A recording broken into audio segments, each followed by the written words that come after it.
Welcome to this house of memory and celebration. For our opening words, I have a famous quote from Rainer Maria Rilke about questions. Be patient toward all that is unsolved in your heart, and try to love the questions themselves.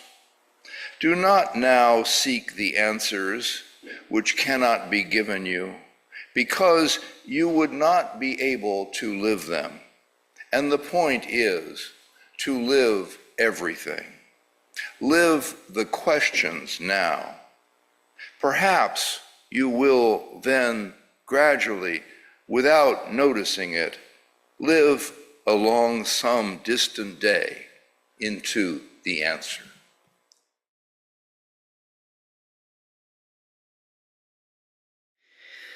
So please relax in your chairs, feel the ground beneath your feet, let your body sink into the connection with the earth. This is a piece by Mary Oliver. Some questions you might ask. Is the soul solid, like iron? Or is it tender and breakable, like the wings of a moth in the beak of the owl? Who has it and who doesn't? I keep looking around me. The face of the moose is as sad as the face of Jesus. The swan opens her white wings slowly. In the fall, the black bear carries leaves into the darkness. One question leads to another. Does it have a shape like an iceberg, like the eye of a hummingbird? Does it have one lung like the snake and the scallop? Why should I have it and not the anteater who loves her children? Why should I have it and not the camel? Come to think of it, what about maple trees? What about the blue iris? What about all the little stones sitting alone in the moonlight? What about roses and lemons and their shining leaves? What about the grass?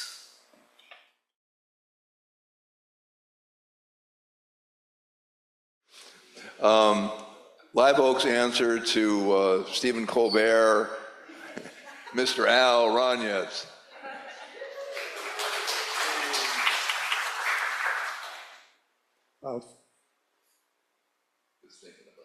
For so many years, I've been known, since I played the role of the Grinch in one of our Christmas plays, I've been known as the Grinch, and so now maybe my persona will be supplanted by the Grand Inquisitor, possibly.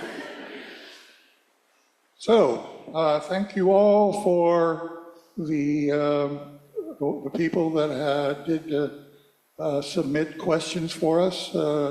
And without further ado, let's get to the questions for Jonathan. Number one, does humor have a place in spirituality and worship? Do you think Jesus, Muhammad, and Buddha had a sense of humor?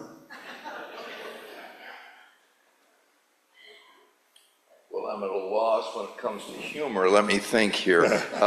The examples the great teachers used often had a kind of humorous slant.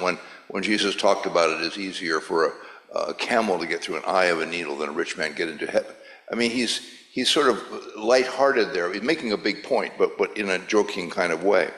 The prophet didn't crack any jokes, but he was a joyful person. He had grandchildren. He'd like to play with his grandson, and he'd go around all fours and be the camel. They could ride on him. So that he had a playful side.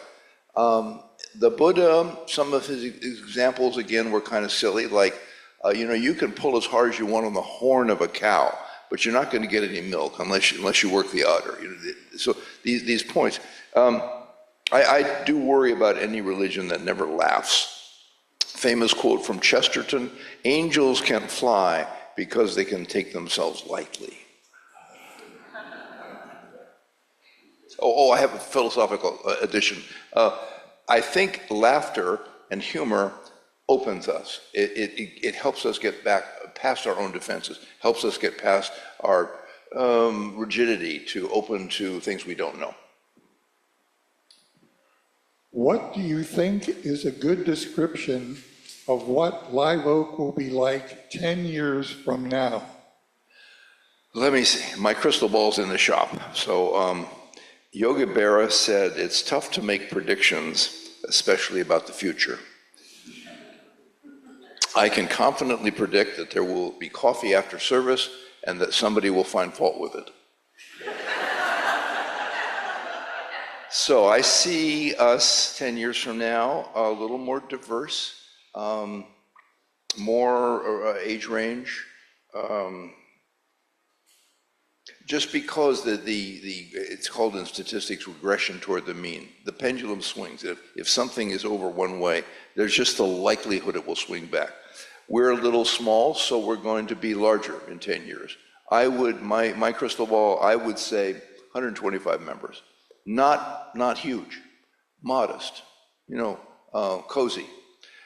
Because I'm aware of the national statistics that attendance is down. And it's been declining for 50 years and it keeps on declining. So we could probably buck that, but only a little. So that's my sense is still strong in our search for meaning and our connection with each other and social activism. I don't see a change there, just a little more.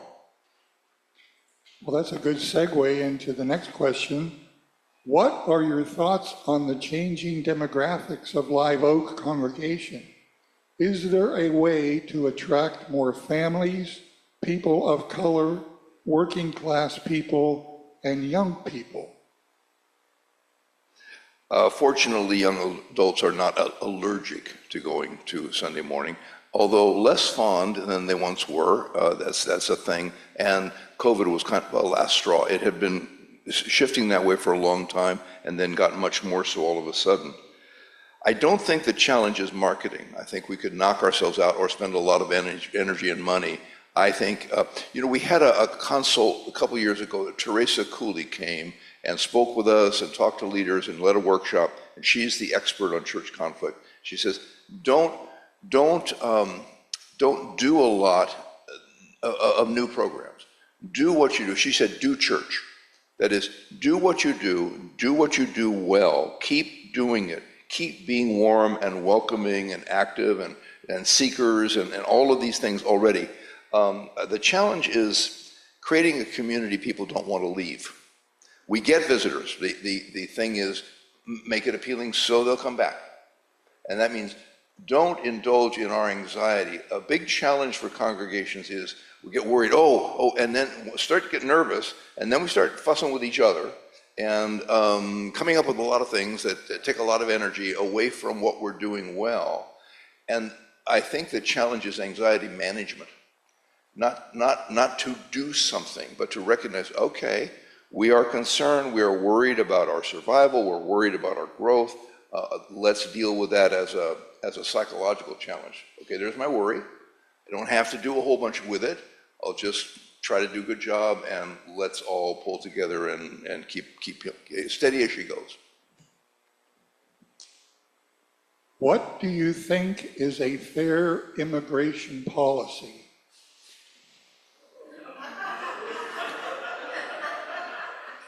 Fair. A cosmic question for our time and a serious question. And I think the key word is balance. We need borders. We can't have the entire world flooding in. I think we need to be fair with other countries. When we have exploited other economies and then they're poor and starving, and then they say, we've got to come to where you are because you've got some food, and we have food partly because we've taken it from them, so the adjustment has to be done there, but we still need borders. We also need, I think, my humble opinion, not somebody very strong in political science, that we need a steady, continuous flow of talent coming in. This has been the strength of our melting pot. This is good for our economy and good for the people that get what they're called remittances, when people send money back to their cousins. But I liked about what it was when Obama was in charge. He had closed the borders largely, I mean, dramatically from what had gone before, and still had policies and treated people with dignity. I'm not saying anything, Ron, I don't have anything new to say, but I commiserate with your concern. Is there a childhood event or part of your early religious upbringing that can be attributed to your becoming a UU? Oh, let me start listing the traumas here. No, the good part, I had stern fundamentalist parents, and they did not spare the rod. But the good news was my father really liked to travel. We didn't live in a fancy house, but we went all over the world. And there were 6 kids, so it was expensive. And so he'd save and save and save and save, and then we'd all go off to Europe and North Africa. And then later I would travel just with him. He wouldn't bring the whole tribe, but often the 2 of us, and off to India and whatever. So that really had a big impact on me. It was a real bonding time with a difficult father, so I'm grateful for that emotionally. And I'm really grateful to have, because when you're traveling, you go to the temples. That's part of what you see. You're proud of the temples. I've seen these sacred places, and then came back to my poor Sunday school teachers. What about Hinduism? They have all these really cool gods, and they've got a monkey god. I'm one of these kids, like in that book, asking all these questions, and he's rolling his eyes. He doesn't know anything about Hinduism, and says something like, Jonathan, you have to take it on faith, that we have the one right answer. Well, I'd been around Sunday school long enough to know what that means. That means shut up, kid. But it stayed with me, and then later when I started wondering if this was really this being the one true answer that I had received from my family and Sunday school teachers, if that was the only answer, I had a point of reference. I had seen these other things and could go find a book and read a little more about Buddhism and so forth. So I am terribly grateful to my wanderlust, my father's wanderlust, for that gift. What is the point of your sermons? Do you hope your sermons lead a person to become happier, or do you want your sermons to lead a person becoming a better as you define it? First of all, we're starting from a raw assumption that there's a point, a question there. But the question asks about whether the point is what is in theological terms called the pastoral or the prophetic. The pastoral is the comforting. We come for comfort and connection, good for the soul. The prophetic is the challenge. Will you rise to the occasion of history? Will you fulfill your destiny, your specific calling, whatever? And, we could get into where does that come from. The artists think it comes from the muse. If we were reading Rumi, we would talk about the personal angel or something like that. I tend to think that your calling, your destiny comes from your attributes, what you're already good at, what you're already interested in. That will be your contribution.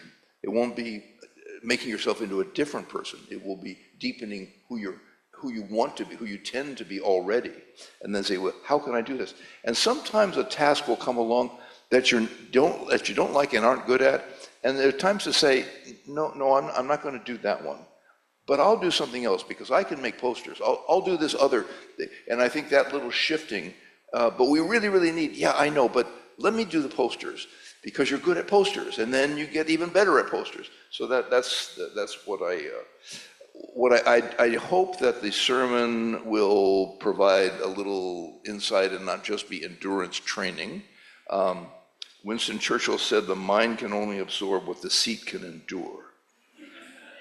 So I'm hoping you leave with one idea that'll last long enough to be discussed at lunch. That's my big goal here. Why is there suffering?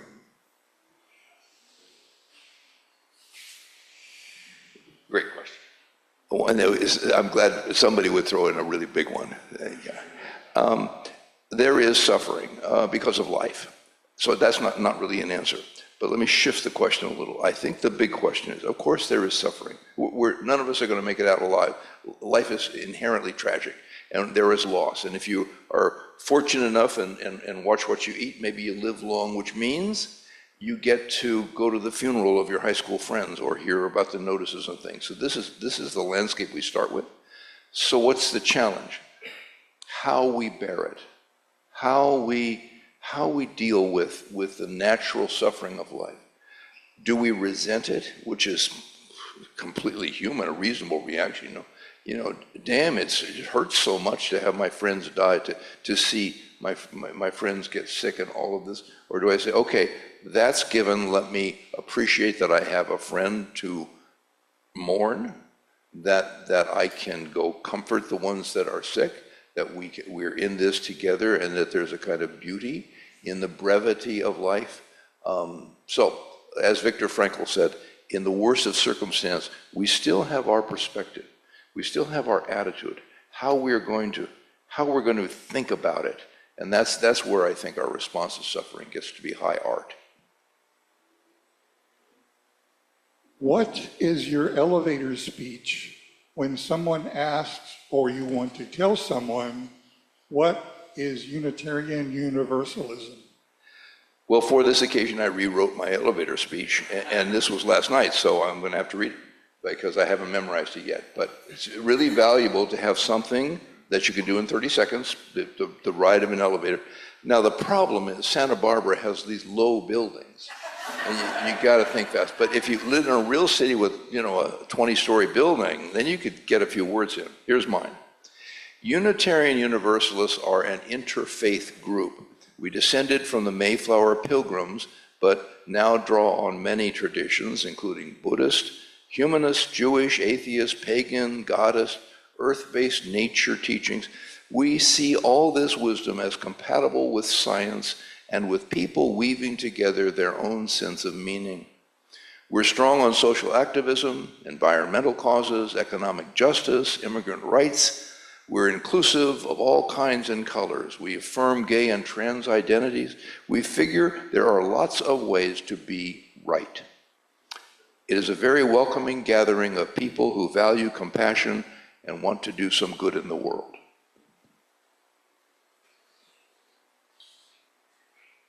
Do you believe the devil exists? I should have a devilish answer. When the question comes up, I need to confess, no one has ever walked up to me and introduced themselves as the devil. I do think that if the devil exists, he or she or it deserve a lot of credit for amazing public relations. But I tend to, my answer is nothing surprising. I tend to think that evil is more mundane than supernatural. It's something that comes out of ordinary humans, and true horrors can come out of ordinary humans. My specific suspicion is that the worst of us comes out when we're afraid. That true cruelty comes out, and you look at a person being monstrous, or you see a movie or read some horrible thing, and way down deep, I think they're trying to protect themselves in some exaggerated way, so their fear is careening, it's unreasonably out of control, and their effort to be rid of it comes out on other people. So, all I got. I'm going to press you a little bit on that one. It seems to me that today evil is somewhat subjective. And I point that out with respect to the Mangione assassination, where he's become a hero, a folk hero. Many mass murderers get marriage proposals from women that want to marry them in jail. Even O.J. Simpson. So how can you explain when somebody does something that we would consider evil to then be considered good? Carl Jung had the idea of shadow, and what he was getting at was a kind of universality of evil, that we all have a dark side. And then culture, for its convenience, our school teachers and parents and whoever's showing us the way, I underscore, for their convenience, say, don't be bad, be good. First of all, it's broken down into a binary as if we can just only have light. And some kids play it pretty well. They're just so pleasing and just delightful to the parents. Oh, this is my good child. Now the other child, you know. But it's got to go somewhere. So somebody gets the projection, the collective projection. Oh, that's the evil one. And if we could just lock up the evil people, then everything would be nice. Of course, it wouldn't. The shadow has to go somewhere because it's in all of us. Then there is the problem that Jung described. He called it identification with shadow.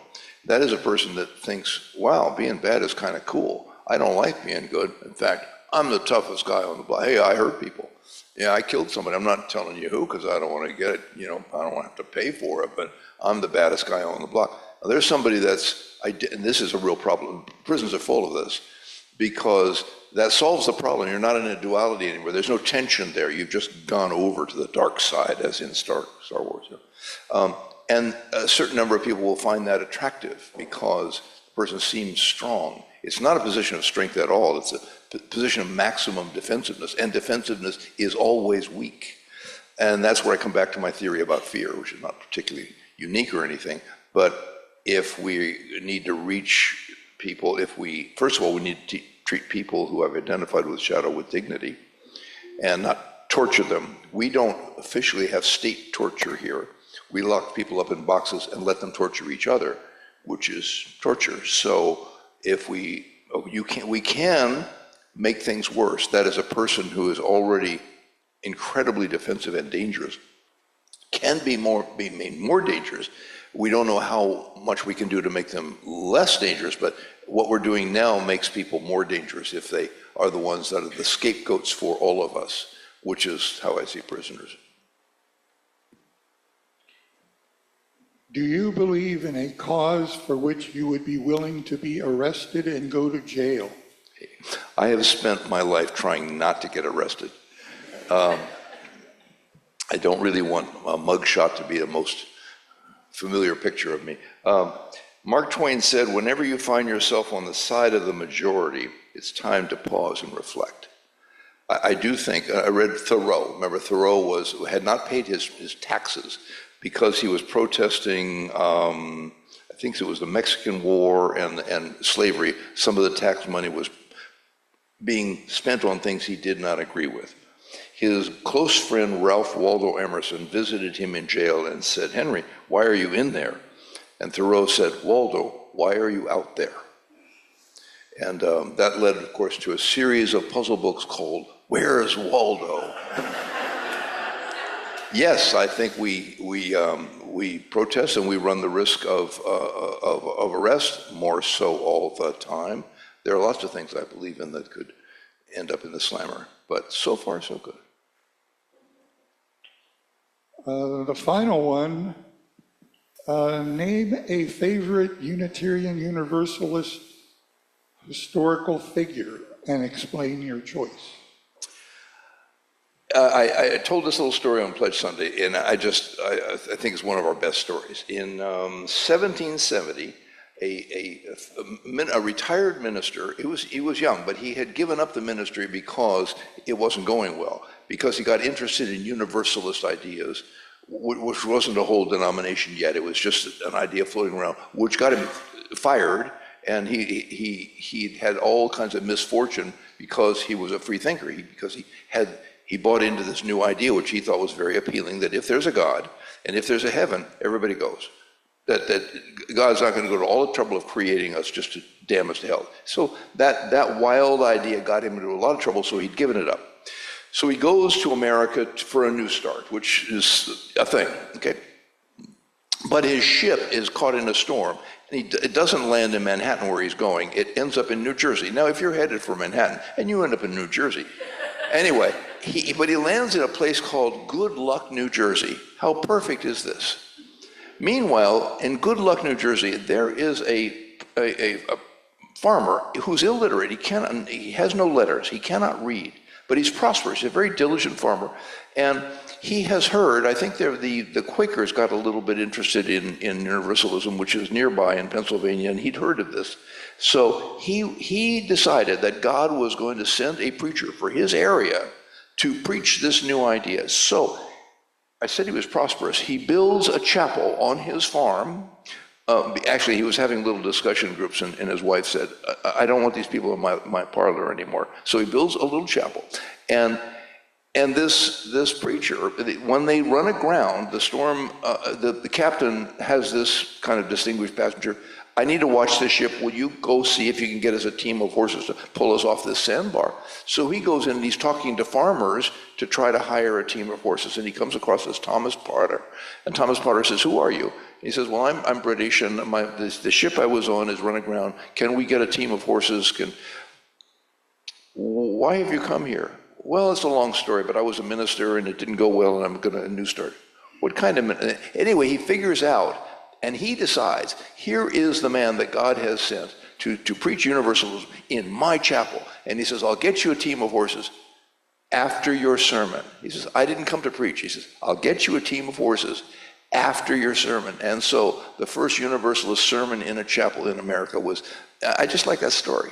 And he goes on to found one of the biggest Universalist churches and all, and goes on. And that area now is the Murray Grove Retreat Center, our big East Coast UU Retreat Center.